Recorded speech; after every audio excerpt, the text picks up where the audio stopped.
Welcome to another episode of Communicate with Impact. My lovely guest today is Esha Gulyani, and she's from Melbourne. Yes, we are in the same time zone.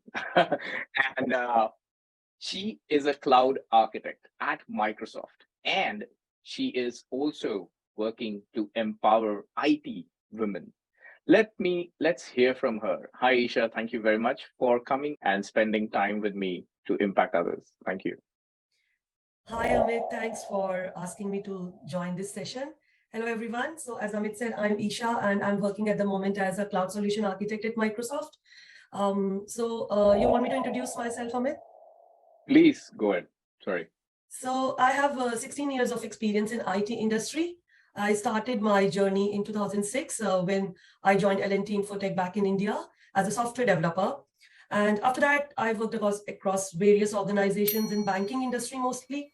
And I've been fortunate enough to work in different countries. I was in Singapore for 8 years and before coming to Australia. When I came to Australia, I tried my stint with business as a freelancer.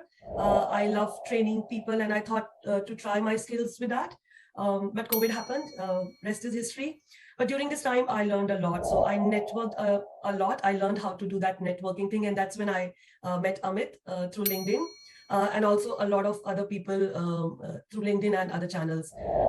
I became a Udemy instructor, and last night I checked. My courses have almost 10,000, being sold. Wow. And Wow. yeah, what's I would say satisfying is the rating. So my course rating is above. It's like 4.4. So that gives you a bit of confidence in your skills that I was on the right track. Whatever my strengths are, I knew myself. Also, I published a book on Kindle on Scrum. Yeah, so Wow. again, I like to try these different things to see where my skills lie. Another good thing which happened is I joined a women in IT group and I'm leading it now in Australia, where, as Amit said, that we are trying to empower women. We are working towards gender diversity, and we're trying to empower women by guiding them, by mentoring them, by holding technical sessions, at a very grassroots level, like how to enter IT. So topics related to that. It's been running for more than 2 years, and we have like 2K women already. I think more than that in the group that we have. A lot of positive feedback there, and that's it. Really, so it's a total volunteer-based group. We don't charge anything. We don't take out anything.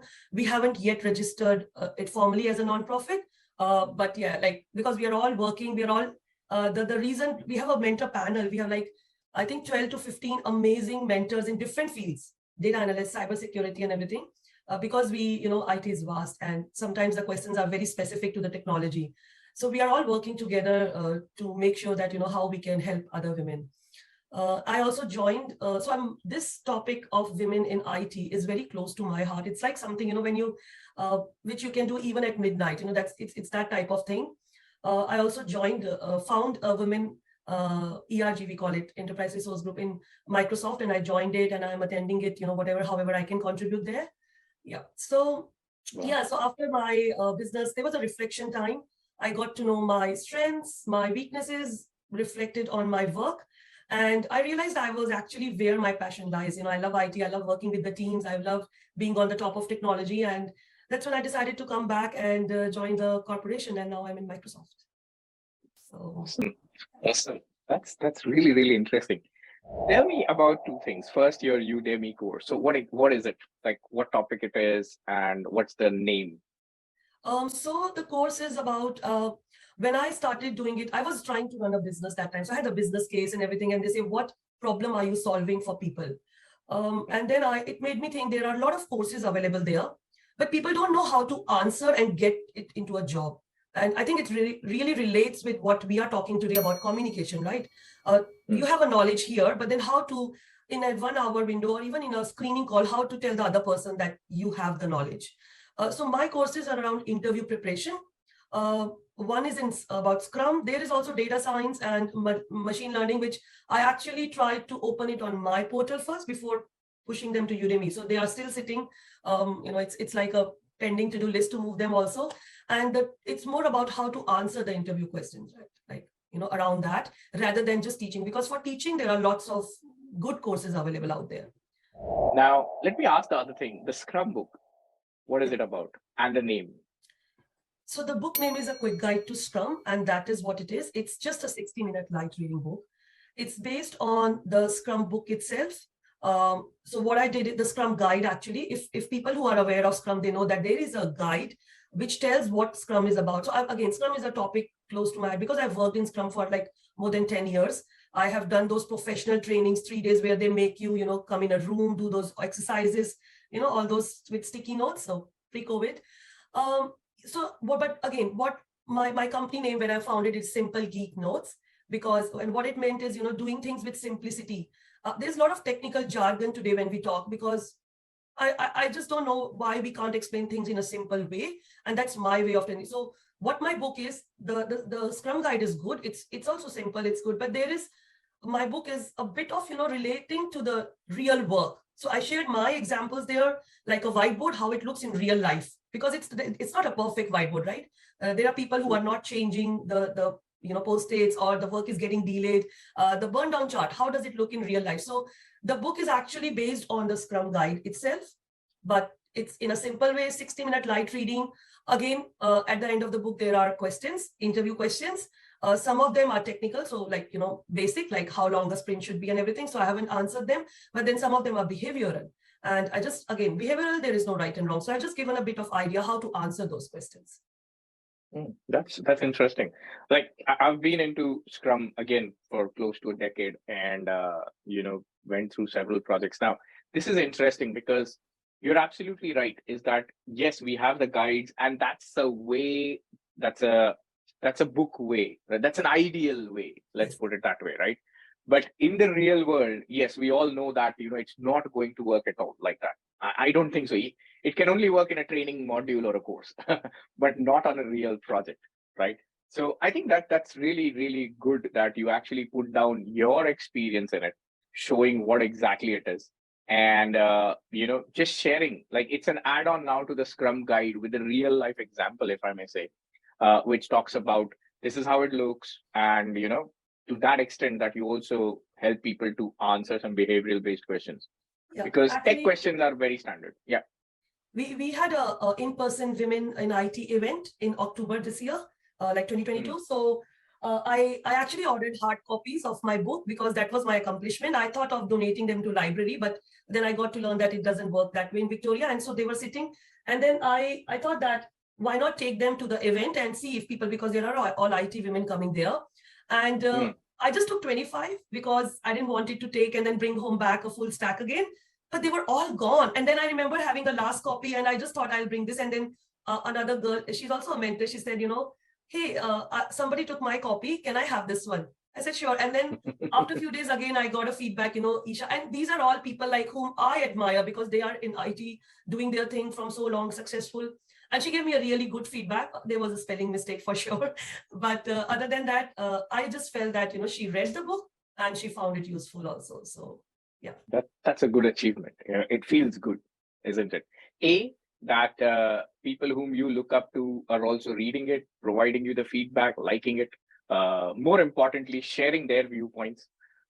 B, that it is going to pass down now as well, because I'm pretty sure that they will pass down to somebody who would be either new or they want to know how exactly the real world thing works. So good, fantastic.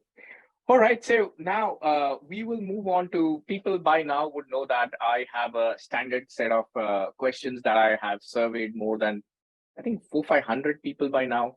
And I collected a lot of questions. I shared it with my guests and I asked them to answer, right?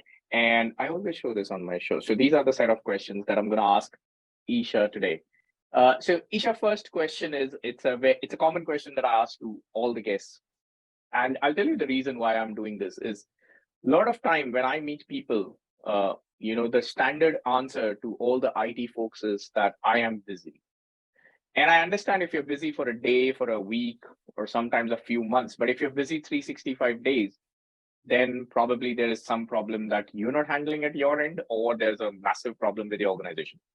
So my question is, how do you, like you're doing your work, you're publishing books, you're going to network events, you have a family, you have children to take care of. There's a lot of things going on, right?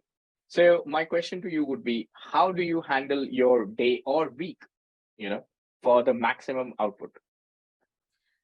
So, work-wise, I would say I like to keep it 9 to 5:30, basic, because I don't like work spilling on my personal time, and that also helps me not to spill my personal life on personal time on work, like doing some act. So it's okay to rush down and do a bit of housework because we're all working from home. But I don't want to make it a habit of doing that again and again.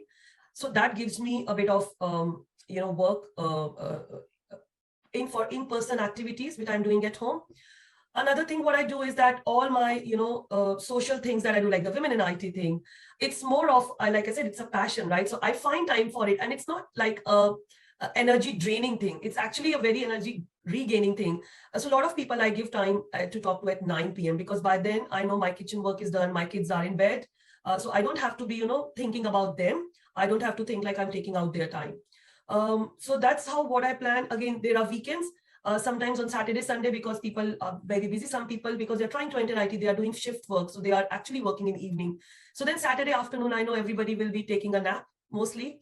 And I'm not a person who likes day naps. So I know that around 3 p.m. I'll have some time. So that's how I'm a planner actually. That's, I think, what helps me. So I plan for my day, my week, my month, even like I have short-term goals, long-term goals, and not always, but frequently I sit and I write them down, because otherwise there's too much running here, and then I get stressed very fast. So what I do is I have a vision board.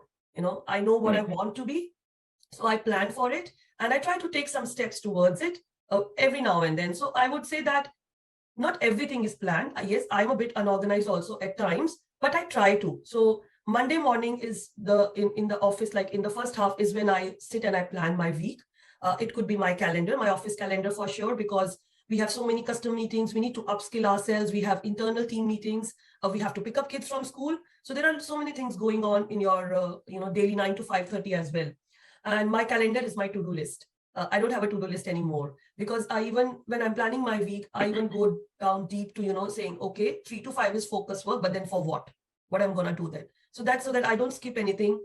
Every morning after that, just I give a 5-minute glance to my calendar if I need to tweak something, or at least I know what my day is going to look like. And this is something I would say that I used to do it on Friday evening before leaving, that how my next week looks like. But then one of my former managers said that she does it in Monday first half, and I felt like that's the perfect time actually. Friday evening, if you're doing that, you are taking back with you all those thoughts that next week I have to do that, next week I have to do that. But Monday morning seems like a good start of the week. But yeah, apart from that, so writing a book is a tedious task, Amit. It's really, and believe me, I want to take out a second version of my book. I feel it can be improved, but it's a very engaging. You need a lot of. It's not just writing and putting it down. People will be reading it. And you want it to make it useful, right? So I did it when I was trying my business. I had time for it, and that's the reason I left my job, because I wanted to focus on those things first. And now it's more about, again, when women in IT also, I formed a mentor panel. I talked to people who are willing to help, and they are in different industry, because I knew I couldn't do it alone. So relying on other people, and I would say delegating. You don't need to do everything yourself. So delegating, I learned, again, it's very tough. Especially I was a perfectionist some time back. I'm not now, because I learned that everyone have their own way of work, and that's all right. But delegating is something that everyone should learn. Whoever is busy means they are not delegating. They're trying to do everything themselves. They're trying to prove that they can do everything, but you don't need to. Why do you want to do everything yourself, right? That's why we are social people, right? We have teams, we have friends. So that's my mantra. Wow, interesting. So planning your day, it's a good advice as well. That I think it's a nice one to say that many people plan their days advance, right? And they try to. But two things that I really liked what you mentioned was, one, don't do it on a Friday, because then your mind will be busy thinking about it on Saturday, Sunday, and probably you'll not enjoy it that well. That break, because your mind is still busy in your other parts. So Monday planning is good. Second is, if you put a time slot in your calendar, you also go down to explain it why that is. So for example, because a lot of people would also do focus time or me time or whatever, but they don't put down what they have to do. And when the time comes, they actually spend a lot of time to know what has to be done, and they're like, oh, that time left. I couldn't focus, I couldn't get things done. So that's very, very interesting. And the last is Just delegation. Yeah. sorry. just wanted No, to go on. add one thing which I really like people say these days, and that again pushes me to do that for my week. To plan for my week is, if you don't plan your time, someone else will do it for you, right? So That's true. that's such a, and I remind myself, because I can't start Monday late, because if I miss my planning time, then my calendar is open and others will do it for me, and then it's not in my hands. Absolutely. No, that's very true. I myself have a couple of slots in my 9 to 5 or 8:30 to 5 that I've kept it for just me, and I've made sure that I've at least blocked it, because I completely understand what you're saying. If you will not do it, someone is going to take it away. And yeah, so fantastic. I love the part about the delegation as well. Is that if you can't delegate, probably you're too busy. You don't either know how to delegate, and that's what you'll end up being busy with. So that's interesting. I'm gonna keep the title of the show, the delegation. Yeah, I'm gonna think on that. All right, so moving on to the next one. Now, the next question is related to office politics. Okay. Now, here's the thing with office politics. In a couple of decades that I've been in IT, and even before that, not being in IT and working in other sectors and other areas, I've realized that office politics, or whatever word we want to use, it's there. Okay. Now, a lot of people take it in a different way. All right. So I think it in a different manner. People think it, most of the time it's thought in a negative manner. Okay. Now, I want to know from you, how would you define office politics, and what are your thoughts on it? So office politics, you're right, it's there, we like it or not. And I won't say that in 16 years of my career, I didn't face it. Yes, there were some times I was in the middle of it as well. But what I think what it is again, during this time identified is, it's poor communication from upper management, lack of transparency, again, which breeds gossip and fake news or truth news, but coming from, I would say, not in a right way. Like it's supposed to be come from the management or top down, top to bottom. It's coming from wrong ways. And then sometimes there is lack of trust. So there's a micromanagement, because, we don't trust our employees, and we tend to, keep an eye on them, what's happening, looking if there's green tick always on their, status. Then there's bias. Again, I don't know. Sometimes there are bias. There are all type of bias. People don't even know that they are doing it sometimes. So that's it makes it challenging, when you don't, because they're not self-conscious. They're not thinking in that way. And then I think all of these things can be improved, but there's nobody listening. They don't want to listen. They don't want to change. It's just that they have a set of things, they have been there because of some qualities, and they think that's enough. They don't want to listen to their employees. So for me, in my terms, office politics is this. Now, because you said some people think it's good, some is bad. So I am definitely the other set of person, but it doesn't matter what I think, it won't go away just because I wish it to go away. It's there. So what I identified, again, like I told you, I had a lot of reflection time in between. And these are the things I think what I have deduced is, and I've read a lot about it also, because not a lot, but still, because these things come and you want to say how to avoid office politics. Oh, no, my boss is bad, what to do with them. So, these are the things I've captured. First is identifying that something wrong is happening, and identifying it right. Because sometimes it is the right decision. You just don't know what were the bases, because there's lack of transparency. So you might feel biased. You might feel, being judged wrongly, but not giving credit. But it's actually, it might be based on the right decision. So identify it. Why certain opportunity was not given or something. Was there a corporate meeting you missed because you were too busy? Or was it, not communicated? So having a, clarifying with your manager should be always the first step, instead of just thinking in your head and, imagining things. But then again, it could be that you identified and it's there. Then now what to do? So I just feel that not indulging in gossip is the first thing, because it just makes things worse. Okay. Yeah. It's not helping anybody. It's just building up that anger, that negative emotions inside of you that, it is not a constructive way to solve, if anything, you're feeling that way. Keeping control of your emotions. Again, one of my former manager always, and I just love this thing. He said, respond, don't react. It's such a powerful phrase. And I didn't understand its meaning then. I was like, what, why? But now I do. And it is, I remind myself also sometimes, when there are, any situation, we get emails. We just told something on the road, road rage. There's so many things happening. So respond, don't react.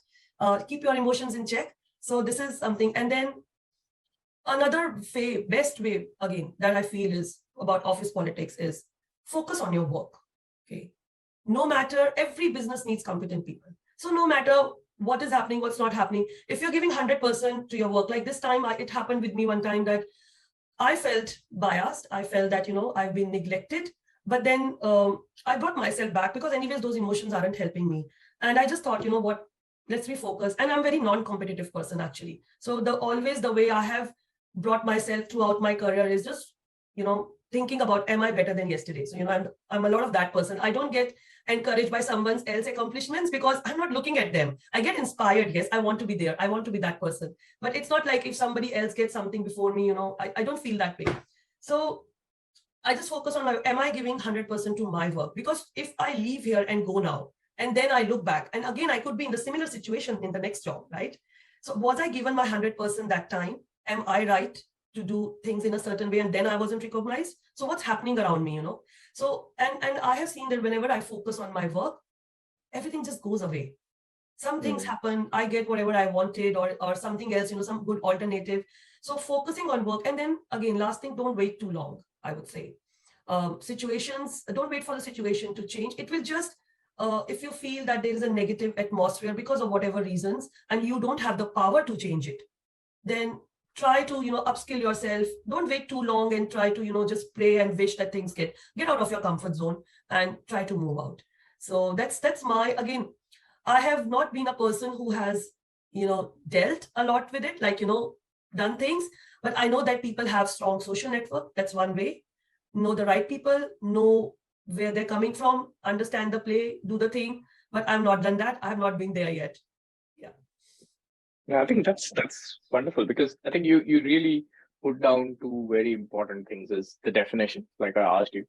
So transparency, bias, information not being very clear, how it's catered down, and the second is how to handle it. One of the very nice things that I liked, what you mentioned, was that when you hear something, whether it's technically it's a bad news, then you feel bad, right? And that's where it starts. So most of the time, if it's a bad news, it is better to get clarification, because you don't know what you don't know. Like I generally say this. So it's better to get clarification and understand and take it from there. So that's actually very, very good thing to start off with. Once you know that, it is, once you know the reason, or probably you now understood that it's been biased or whatever, then you have other things that you shared of, upskilling yourself and moving into other directions and things like that. But I think you pretty much nailed it in a way of defining it and sharing the solutions. But yeah, it's not going to go. It's going to be there, whether people like it or not.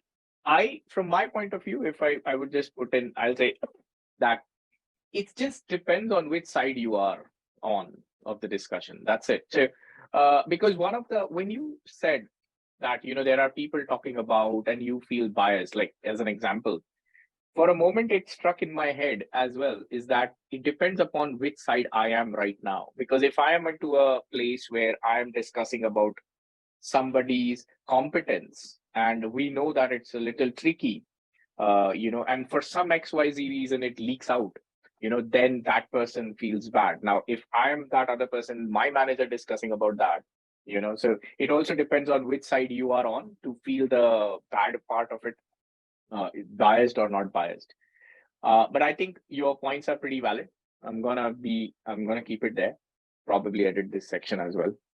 Might say things, but put it down in points, because people can definitely benefit from that. Thanks. But Thanks for Amit, I that. don't think you need to edit it. So I'm saying it after you said the edit part.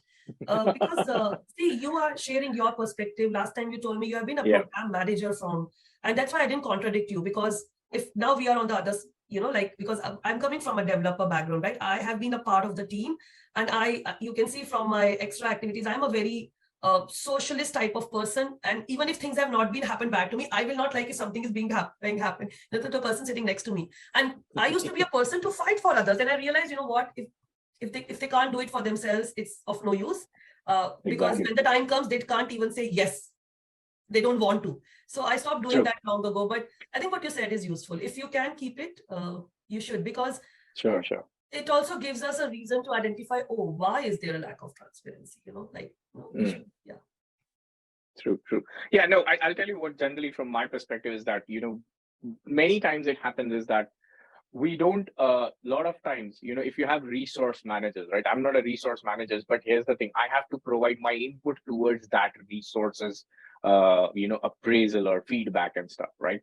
So I have to be very, very, I have to understand how I do it, why I give you a reason. Because if I have 10 people in my project, I need to, and let's say 5 are developers, 2 are testers, and so on and so forth. I really need to understand how I'm going to rate them. If I can't rate everyone 5 out of 5, if my project is 3 out of 5, sort of, right? So it becomes very tricky for me. And over the last decade, this is where my biggest challenges happened, is that people, they don't know what I rate. So I go back to one simple concept. I go back to everybody's roles and responsibility. So I get their roles and responsibility for that level that they're working, because they are working for, let's say, I don't know if it's grading system, whatever hierarchy it is. And based on that, we figure out where they are. And then there are a lot of other criteria that gets it. And then the decision is with the resource and so on and so forth. But within all this drama, somewhere, somehow, it goes ugly for some. And for somewhere, somehow, it's okay for some. And how it's presented, that's the key. That's what I've learned. Yeah. It's how do you present to that team member that you didn't fare well, or you didn't do well, or whatever it is, and that's where they feel that either it was a bias, or this is all office politics, or they had to do this and stuff like that. Because in an it's very challenging in an organization to handle people and their ratings and all that stuff. Thanks for sharing, Esha, your views on office politics. And like I said, the 2 key things that you mentioned is how to identify it and what to do about it. I think that's really, really beneficial. Now, moving on to the next question is, we are in the digital age now. You just mentioned COVID happened and things, and, everybody moved like in a minute, like in a night's time, to digital era. And it also has a benefit, right? Like we're connecting right now like this on a digital platform. But here's the thing, Esha, what happens is people aren't that, they're not able to do it that easily. People are still very reluctant. They still have issues connecting on digital platforms. So my question to you is, what are your tips, or what are your thoughts on how people can communicate effectively in the digital world? So before I start that, I just want to say one quote that I found very interesting. So science may never come up, or I would say technology may never come up with a better office communication than the coffee break, than the coffee area. So that I think we need to understand that it's important, because working in digital, it's same like we say, like working in cloud is different than working on-prem. So same way, working in digital age with digital tools is different than working when you're sitting together. And so there are a set of etiquettes, I would say, digital etiquettes, which we can follow. And some of them are even coming from the, when we used to do in-person meetings, like be on time. Yeah, I mean, like, don't try. It's okay that sometimes some important meetings, and it happens with me also, that, they are a bit dragged, but then inform the other person, don't keep them waiting, even especially if it's a casual chat. It doesn't mean that the other person doesn't have other things to do. They are taking out time for you. So don't cancel on last minute. If you have planned your day, just cancel it before. So have a little bit of, I would say, those type of etiquettes or some things. Set an agenda. I've been to some meetings where I just don't know what's the agenda. I don't know how to contribute. Maybe I am, I don't want to drift people off the topic. So, and again, the person who is coming might have an agenda, and it's not good for them that they did not get out of the audience what they wanted. So setting an agenda, if you don't want to set it, and reiterating it, you don't want to set it in the meeting request, it's good. Actually, it's needed, but if it's not, it's good. But just saying it once before the meeting for the audience sake, okay, this is the 1-line agenda, 2 lines, it's really needed. And for some people, I would say that, see, now, when we are working together, sitting in a boardroom and talking and discussing, you may be the silent one, you may be the introvert one, okay? But you have, and then the people managers can call you out and make you speak and hear your ideas. But in digital age, it becomes even tough for managers, because we are not even keeping our videos on. So just try to speak up. If you have something to share, don't keep quiet. Have that. I don't know if it's the confidence that is missing or if it's the unsurety. And if you don't want to speak up, just put it in the chat. But don't be a silent person, because then again, it's not useful for the team. It's not useful for you because you're not able to share your views. And yeah, that's very important. Speaking up, even in digital meetings. Again, it depends on the type of meeting that's being held. But if it's even if it's a one-to-many session, if you have a question, just put it in the chat, and whenever the speaker is looking at the quick Q&A, they will talk about it. Wonderful. Yeah, and then the tools and technologies, use them. Learn Zoom features, learn Teams features, learn whiteboarding, learn how to share presentations, how to earn transcripts. I wrote a post and then I did a research. There are around 1 million people who have invisible disability in Australia workforce. I mean, you can go on the statistics and you can look, and those are like, hearing aid, vision problems. And now with digital age, it's so difficult for these people. There are no videos on. And then there are even some neurological problems, like we don't raise hands. We just, start talking. So it becomes difficult for them to, again, how the things are happening. So use the tools, have the transcript on, learn them. It's not a tough thing. Like I think all the web conferencing, and they have made it very user friendly. So just a bit of, quick 5-minute video, 2-minute article, read, learn the technologies, whiteboard, Miro for brainstorming. There are so many tools available out there. And then I would say, yeah, so these are some things which I think can make our lives easier. And I really love digital age as well, although I really like to connect to my office people and have that coffee area breaks. But like you said, there are a lot of advantages when it comes with digital. Keep your videos on when you are talking specifically. It's okay, if you don't want to keep them on for a lot of time. Just wanted to add, Amit, about the one-to-one communication also. Another good thing that I found here a few months back is, something called No Hello. I'm not sure if everyone knows about it because I didn't know it until I heard about it. So No Hello etiquette, or I would say a thing is like, just to be nice, just to be polite and not offend, we just say, hello, how are you? If you want to talk to somebody, right? If you want to ping a colleague. Yeah. And that's it. And we wait for them to respond to us before asking a question. But what No Hello says is, don't just do that because you're wasting your time, you're wasting other person. They don't know why you ping them. So most probably, everyone is busy. They won't even reply you until they have some free time. So the right way to do is, hello, how are you? I wanted to talk about so-and-so topic. I saw you were there or you shared a post. Can I have your 5 minutes whenever you got some time? So this way, now the other person saw your message. Whenever they got their file, they know what they started thinking, okay, what, maybe this is a conversation they want to have. I can share this. Whenever they have 5 to 10 minutes, or they know that this is a long topic, 15 minutes, they will, just reply back to you. Even if it's a casual catch up, hey, it's been so long catching up with you. Do you think we should connect on Friday this week? And, it would be nice to talk. So you're not just saying, hi, how are you? You're giving that person a bit of context to reply them back. And I'm sure you can relate to it. There are so many things in a day with hello, how are you? And if they add a bit of context to it, it will make your life so easy, right? So that's what it is. I really like that concept and I follow it now. I don't say hello, how are you to anyone. I just add something more. No, that's actually nice. So I'll share the two things. Okay. One is in 2011, I think it was in US. Okay. So I was handling a project and there was a very critical stage in our project. And I needed one of the architects to, come for a meeting. So I scheduled a meeting. Everyone knew that we are in a problem right now and we need to solve it. So I sent a meeting, I put some 10, 15 people and I shared it out with the subject line, but no agenda. And I'm getting up and going to that meeting room. And this guy is like just a block, block away from me. So while going, I'm like, hey, Mark, aren't you coming? And he's like, for what? I was like, there's a 3 p.m. meeting that I scheduled for this topic. Oh, you didn't say anything in the agenda. I'm like, okay. So would you come now? No. And that is the day I learned. And I'm very harsh about it as well now, is that if you don't put anything in agenda, I don't come as well. And the second thing is if some senior doesn't put into agenda, I actually reply them back. Okay, if I'm in CC, I don't care. Okay, that's fine. You don't want me to be there in a way. But if I'm in 2 and there's a topic name, but there's nothing in agenda, then I actually reply them back politely asking that, hey, what is it? So that I can come prepared. Okay. So you're absolutely right about that. And the last part is, Sorry, go ahead. No, go on. With the agenda, I think why I put it is, I have been putting it always, even if like nobody asked me, of course, not always, but if it's a formal meeting, I know, but because it makes me also think why I'm setting up this meeting. Sometimes we are just putting it unnecessary. It could be just a chat. So it gives me a think, what, do I need a meeting for this? Do I need 4 people for this, just to come together and, because 15 minutes is 1 hour if it's 4 people, right? So, yeah, so that's something. Exactly. I love agendas.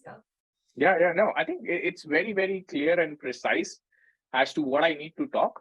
Yeah. And if I'm an organizer, and I do this now, even at Telstra, is that I set my agenda, 4 points. This is what we're going to do. And this is what additional that I do now, is that before the meeting, so we have, let's say, Teams or some chat communication, right? So I actually go there and so let's say there are agendas that happen a weekly meeting, right? So weekly status meeting, and there's a specific agenda we're going to discuss on your status. We're going to do risk and issues. It's a standard one, right? But what I do for those standard meetings is that I actually send 3 hours every time that meeting starts, 3 hours before. I put down the agenda points of that day, because it's not going to be every time I'm going to look into your risk and issues and stuff. Today, I'm just interested in this topic. So I actually send it on the chat, on the group chat.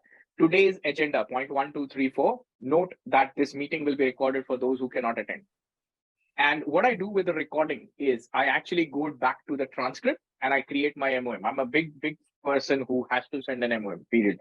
And my MOMs are like actionable items as well. So I go back to transcript and I use that transcript to make sure that I didn't miss out anything. I didn't misinterpreted anything. That's my always fear. And the second part, the funny thing is that no hello thing, okay? Like I get a lot of pings on LinkedIn, okay? Where people say, hi, how are you? I get it on Facebook as well. And I've stopped answering them, all right? I've actually stopped answering them.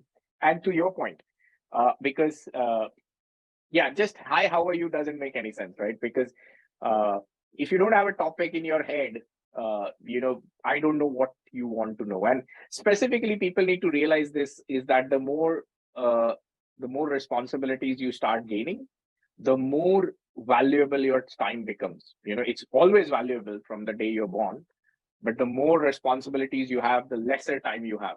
And, your time is the only thing that you need to protect. That's it. Yeah. So that's a very nice thing. No hello. Yeah. That's another title for this show now. No hello. Well, thanks for 2 titles. All right, moving on to the next one. Now, this is very interesting question. It's regarding cultural backgrounds. Okay, and I'll come straight to the question. What are your thoughts on communication with people from different cultural backgrounds?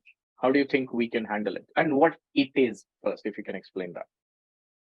No, it's a good topic and we should talk about it more. I think we talk about it less in our, daily lives or wherever we see, because we are living in a multicultural world and we are asking everyone to embrace their originality, but then we are not asking each other to embrace each other's originality as well, right? Because we can, be strong together. Just like in a team, we look for people with different technical skills. When we are a team of diverse cultural backgrounds, we are again a bit stronger. We are complementing each other. But then, so I would say that, there is a bit of team building needed. Again, team building is something that is always needed and it happens on its own. But I find that people, not just in office, I think office is the easiest place to talk with diverse people because you have a common topic. When I'm talking in office, I don't even realize who the other person is, because it's so easy and I would say fluent. But when it comes to outside office, we are interacting with the whole world. It's a bit tough how to, start the conversation. And I learned it because, believe me, when it put me in a group of a lot of people, and I will be the quietest one. So I am, because I just don't know what topic should I start, what will the other person like, So and I think there are a lot of people like me because I talk. When I meet some people, they're like, I am uncomfortable. Hey, you know what? I'm also uncomfortable doing this and this. So what I have found now, because again, we are working with a lot of people, we have to come out of those silos. We have to talk, we have to bond. I think there are some common things which, join us. Food, movies, sports. I think these stick to common topics. Whenever I meet somebody, if it's a Monday or a Tuesday, I ask, how was their weekend? it gives me a bit of window into their life, and also gives me an opportunity to share my glimpse of what my weekend, how it goes like.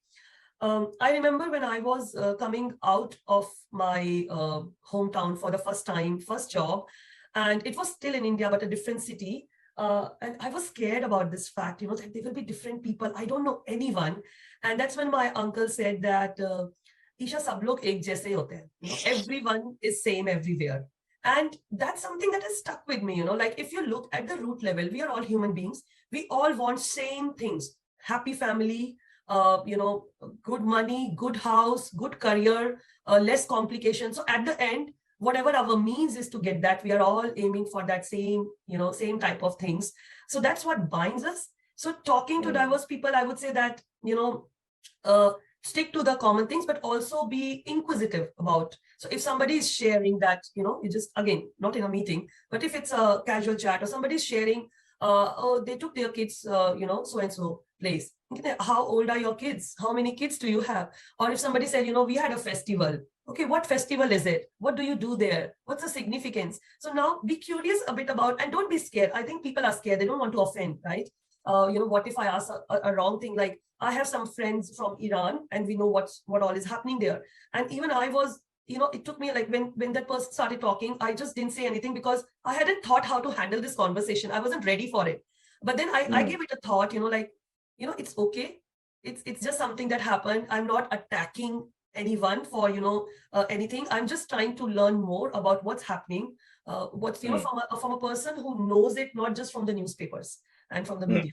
So just be a bit curious, and they like it. We like it. Like, we are Indians. If somebody asks me about Indian culture, I would like to share that. There's nothing offensive. Of course, unless you are making those remarks, then it's not good. But if the intent is to share the bond, I would say give it a try. And I would also say that if it's tough for you, it's tough for the other person too. They also don't know how to talk to others. So if somebody is not talking to you, you could be the first one to break that ice. You don't need to just sit back and wait for them to start the conversation. True. No, I think that's valid. That's pretty valid. One of the things that I liked what you mentioned was at the start, in fact, is that it's just like a team in a way. Is that when you come from a team will not have one same sort of a person. Like, we can't have all developers, we can't have all testers or architects or PMs or whatever. They are all different group of individuals, and gender as well. And that's what makes it stronger when they all work together. And I think that's really nice example or analogy, because it same goes with diversity, is that when you have people from different places. So one of the things that I like is that I like food. Okay, so for me, one of the favorite topic to start always is the food. And since I like many cuisines, I'll end up talking a lot.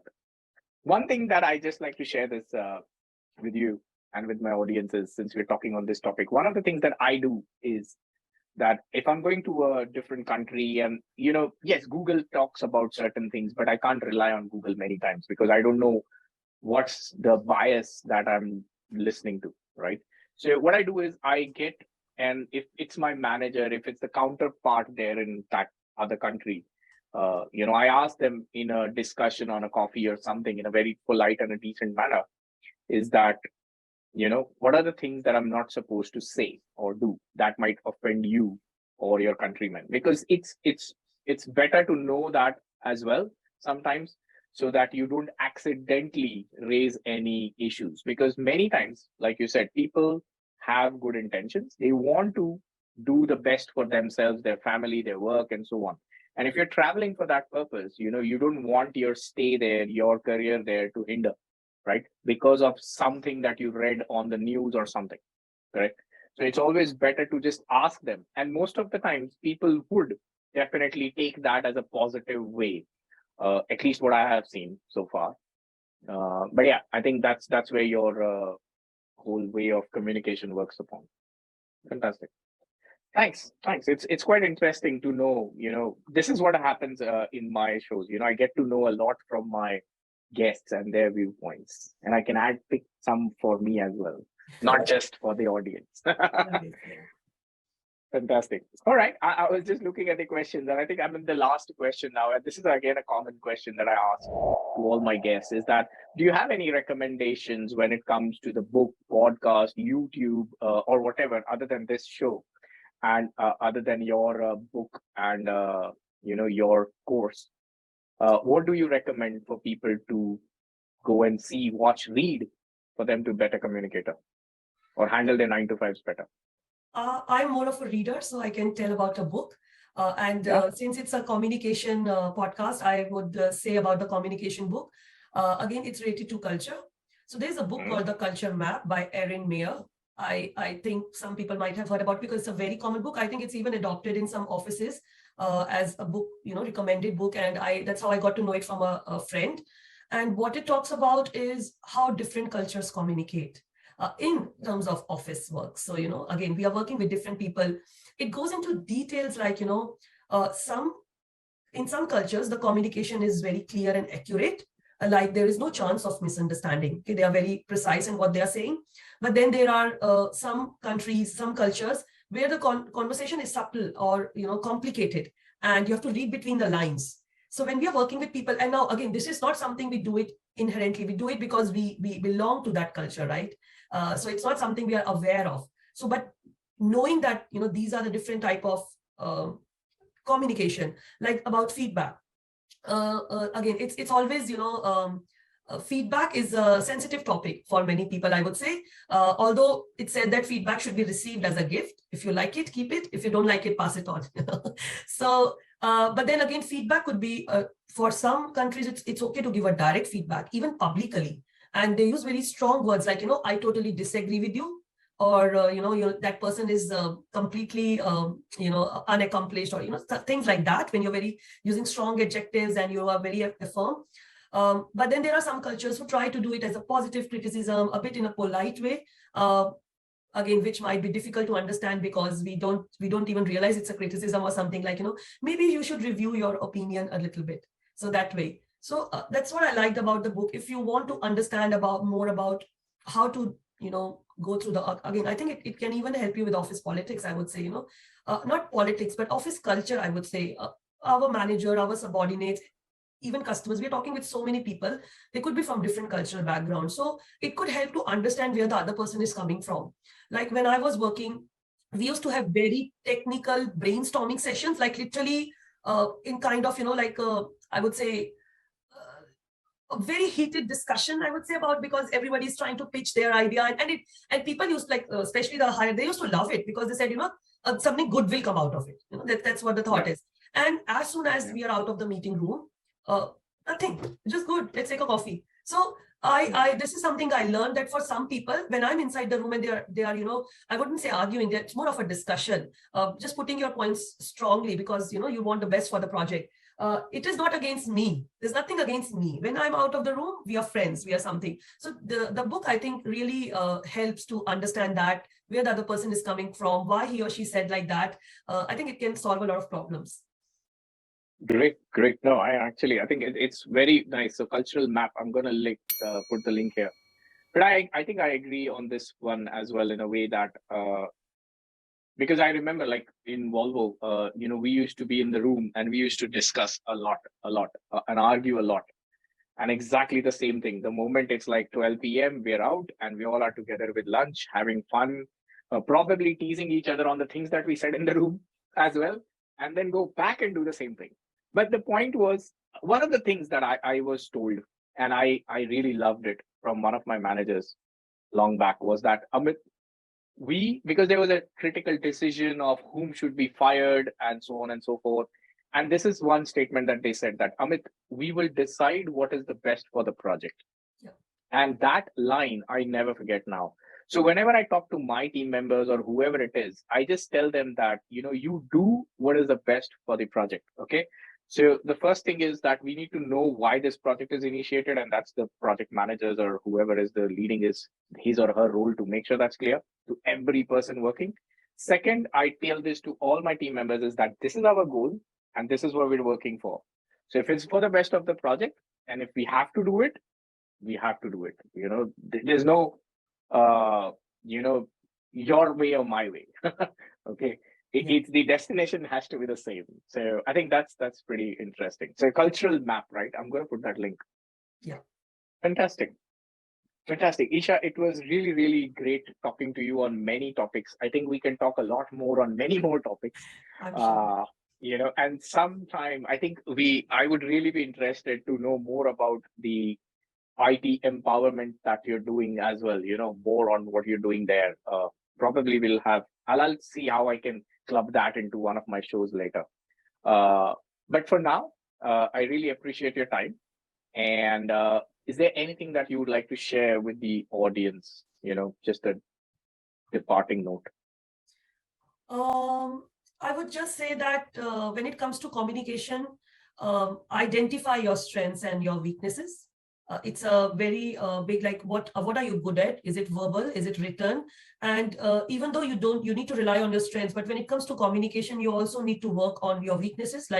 And again, communication is just putting your ideas across. And like Amit said in between, there shouldn't be misunderstandings. So work on yourself, work on your communication skills. Don't just sit feeling underconfident about them, and it should be good. Fantastic.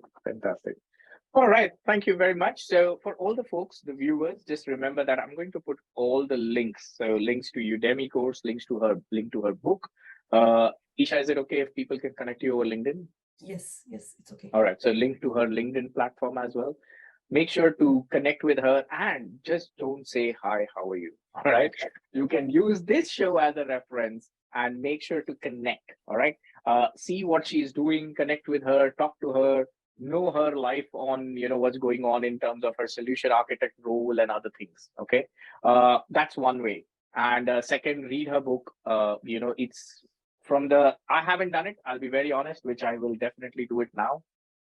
Once I get the link from her, is because if you are into Scrum, it doesn't matter how old you are, but just having more examples, real life scenarios always help. Okay. And the interview part, the Udemy course, go ahead and do that as well. Because if 10,000 people can get benefit, then why can't you be another one?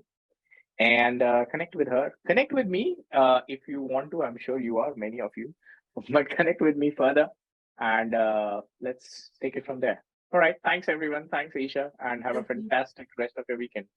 Thank you. Thanks.